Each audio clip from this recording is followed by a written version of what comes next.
heard your messaging through Taylor. Just the idea of That's a good coach right there. a good coach on the field. Right? Just the idea of staying within yourself is enough. Is that kind of okay? I got you. Don't make too much of it. And don't dwell on it too long. Play your game. Things will be all right. I mean, it's a really long season. I think, to play 56 games flawlessly would be just unrealistic. So, I think we just need to play LSU softball, and the good news is we're really talented, and we've got a good chance of beating every single person that we could find in the country every time we take the field. So, just think we need to play LSU softball, less about them and more about us, and try to get back on track this week. Taylor said maybe the team got a little emotional, maybe too emotional, maybe fed into what Ole Miss was saying. Maybe we just need to be here and not give in to that kind of stuff. Is that what you saw too? Or? I mean, I think we had opportunities to win the game Sunday night. I think we beat ourselves. We made mistakes. They capitalized on it. That happens. The fact that hadn't happened to this point in the season is pretty incredible, truthfully. And then Monday night we got beat. We got beat. I thought we missed pitches, threw things that were, over the white. I thought didn't capitalize against pitches that they threw over the white against us, and we just got beat at the end of the day. I've asked them all year not to listen to the noise. I think you can't start listening to the noise when you're doing well or when you're doing poorly. So hopefully that wasn't a huge factor, but I do think there's ways to win and have a lot of class, and I hope our program is one that will continue to do that.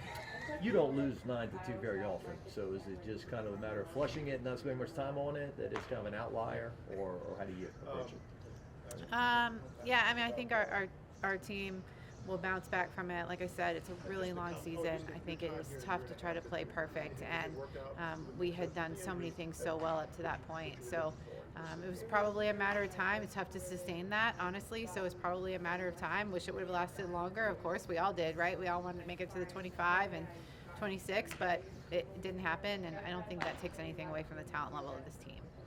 Missouri looks like the kind of team will get your attention no matter what you're coming off of. Give us a little scouting report on it. Yeah, I can't think of any team left on the schedule that won't get our attention in the SEC. They're all really talented. Missouri's had a really strong season, though, with, rankings in the top 10 at times even, So they got a big-time power arm, and Lauren Krings throws, 70 miles an hour, and then an experienced offense, especially the top of the offense is older and experienced, and, they're going to make it tough on us for sure. You kind of touched on it earlier. Taylor being kind of a leader on this team, what does it mean to have people like that who can lead from the field when you're not out there? Yeah, we have a ton of leadership on this team. I mean, especially with the 8 seniors, but it doesn't just come from them at times. It comes from underclassmen too. I think this team gets along really well. They're all super invested. They understand what we're trying to do here. They understand the standards of the program. So it's really easy to coach a team that understands the standards of the program the way they do.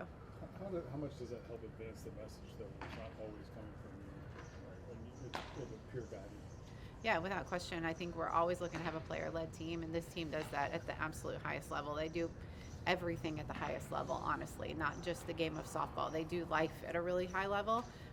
So it is no surprise that they can lead this group, and they can say the right things, and they can have a pulse on what needs to be done. And, I think we're really fortunate to have a group that is just so bought into the standards that we have preached to them every day for 5 and 6 years.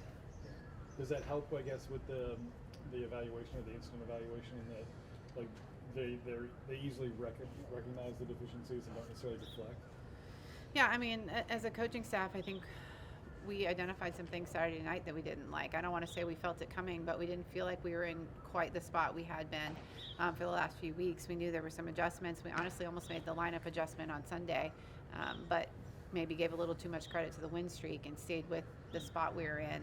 But the Monday night lineup, we felt better about. I just think they need a little time in it to get comfortable and make some things happen. So I think it had been an evaluation process before the loss, and it has continued to be a pretty big one for the last few days. Good. Good. Thank you. Perfect. Thank you.